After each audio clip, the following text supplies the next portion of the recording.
What up, guys? Mad Scientist 7890, your favorite wrestling shooter and hip-hop enthusiast, back with an edition of In the Lab here. Been a while since I did a video, working a lot more, doing a lot of different stuff, so kind of been cutting back on the videos I'm going to do.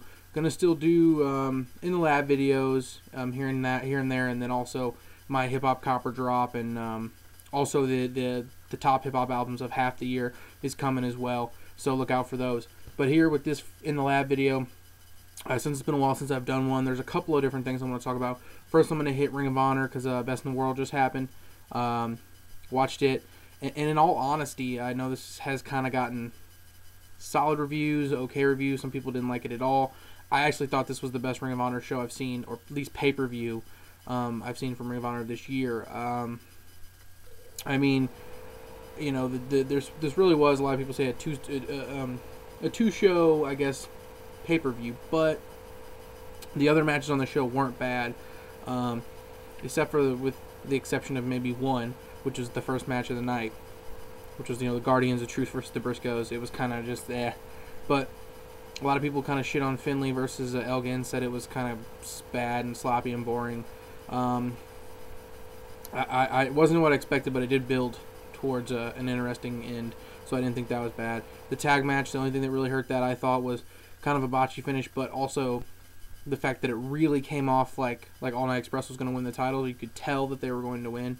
So that, other than that, but the two things that stood out to me were actually, you know, obviously Adam Cole versus Kyle O'Reilly. That match was fantastic, and the main event was good, but I still didn't think it was amazing overall. But I was actually entertained. This last couple of Ring of Honor shows, pay-per-views at least, I haven't just been kind of bored. You know, I really enjoyed actually the Mike Bennett, Mike Mondo segment. I thought the Kevin Steen promo after was pretty good. I thought Kyle O'Reilly's promo before the match was good. So the in-between stuff wasn't bad, and, you know, the crowd wasn't bad either. So, you know, I mean, overall it was definitely a solid show, and it's probably, in my opinion, the best pay-per-view I thought that Ring of Honor's had this year. That's just my opinion. But definitely would like to talk about this Adam Cole, Kyle O'Reilly situation more, because, you know, that's one thing that's been on a lot of Ring of Honor fans' minds, is they really need to step up and bring some more talent into the game, because a lot of people feel like the undercard, the mid-card to undercard is just horrendous. It's not good anymore like it used to be, and, you know, I would agree with that. It's just taking time for guys to get primed and get to that level. I think Adam Cole is one of those guys that are getting ready to make that jump up. Possibly the main event. Michael Elgin's another guy I could see making that jump as well. So I'm glad to see he won there and had a really big breakout moment. With Young Wolves Rising also getting the pin in this, you know, this is definitely a shining spot for him. And I'm glad to see that. And then Kevin Steen winning, obviously. And the promo after is really what I want to talk about, because I thought this was, you know, a lot of times in wrestling, people are playing characters or doing this, doing that. This promo came off like, you know, completely real to me. Like he wasn't really playing a character. He was just being Kevin Steen. He was pretty much putting the fans in their place. You know, people saying, you know, Nigel and Tyler Black and Davey Richards, when they became champion, people turned on them. And you know, it's the fans' fault. And Davey Richards is one of the best workers in the business. And blah, blah, this, blah, blah, that. He's like, you know, obviously, you know, I'm not going to care if you guys turn on me, because I have to care what you guys think for it to matter, you know, pretty much. And I don't give a shit about any of you. I don't give a shit about any of you fans. All I want to do is be the Ring of Honor champion. You guys don't matter to me. I thought that was great. You know, I'm pretty much saying everyone's hypocrites. He was a hypocrite, this, that. And it was really the right way, at least in my opinion, for that pay-per-view to go off there. And with how the you know, Ring of Honor product has been, you know, lately, which I haven't been that impressed with. You know, even though I was a huge fan, I just really in a slump right now. And 2012 has been a really bad year for them. So hopefully we're looking at, you know, up for Ring of Honor, and with Best in the World, kind of a little mini, not really review, just some thoughts on that there. Next thing I'm going to talk about here is some WWE stuff. Major thing I want to talk about is the most intriguing thing going on in all of the WWE, and that's I mean, you know, if you've been watching, obviously, you know, it's AJ Lee and the stuff she's been doing, and it's absolutely just some of the best, you know, most entertaining stuff they've had in a while on television for them. She's not really wrestling that much. She's just playing a really good character, and she's really, you know, drawing the fans in and really completing the storyline. When I knew they were throwing Kane into the mix against Daniel Bryan versus CM Punk, I was like, wow, what are they doing here?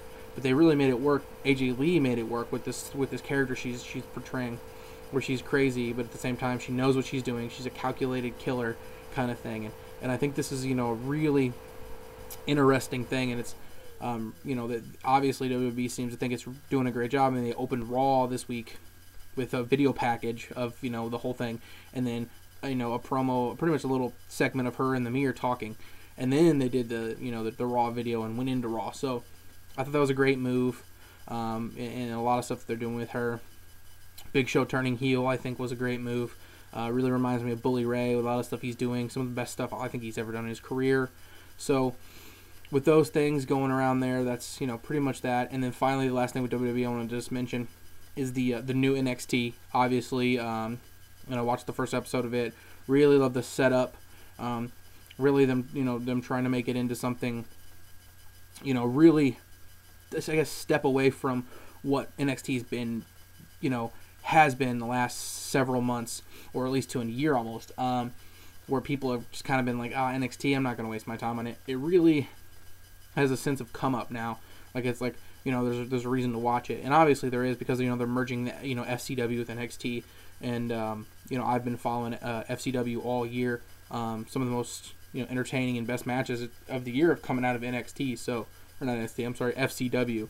So hopefully now that FCW is merged with NXT, we'll see some pretty good stuff here, and we'll get to see a lot of guys that don't really get to show it off on Raw or SmackDown to really, show what they can do. I'm glad to see that, guys like Hero and Ambrose and those guys are going to be coming up here really soon. So for them to be on NXT and get to actually get a little bit of exposure before to the actual worldwide audience of WWE is a smart move. And really like the setup.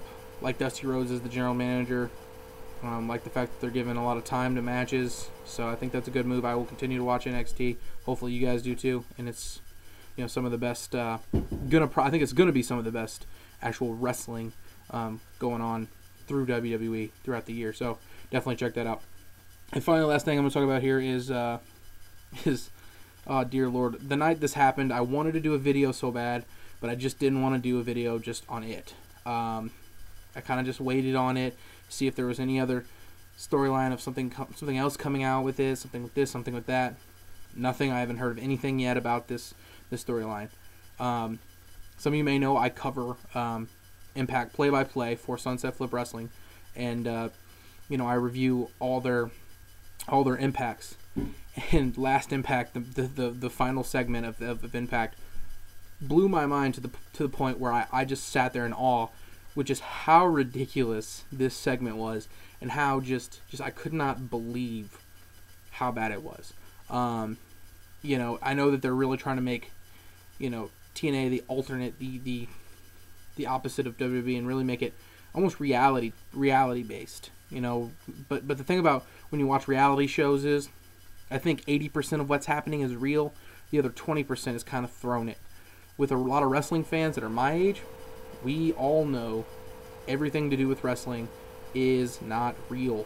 So having these little segments backstage with Brooke Hogan where she's, cutting promos, and so not really cutting promos, but pretty much kicking people off to face for the number one contendership for open fight night, the gut check stuff. They're really trying to make it into a reality show, not a wrestling show. And it's interesting at times, but sometimes it's really bad. That's just part of it. But the main thing I want to talk about here was this.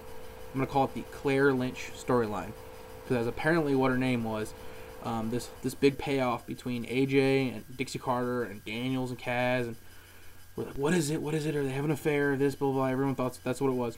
She comes out. She's pregnant. She's basically like, I was on drugs. I was addicted. To this. I did bad things, sex stuff with people, and pretty much Dixie and AJ got me into rehabilitation. They've helped me out. They've been helping me out. They've been keeping this secret for me, and I can't, make people think that they're having an affair. This is what's happening. I almost just lost it. I almost laughed just my ass off. Just how bad this was. Now, maybe they're building towards next week.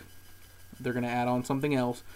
God forbid I please make this has something to do with, this is Daniel's cousin, this is someone's related. If this is just some random woman that AJ and Dixie is helping, and this has nothing to do with wrestling whatsoever, this is the worst just segment and worst storyline in the history of TNA. And there has been some bad storylines in TNA. So I thought this was horrible. I hated this. I just couldn't stop thinking about how bad this was, and just I don't know. I don't know if you guys think the same thing. Obviously, I'm sure there's some people out there that are just completely confused and what the hell did I just watch? And this was terrible. The acting was terrible. You know, AJ Styles is a wrestler. He does amazing things. Dixie Carter she's backstage. She's the owner, part owner.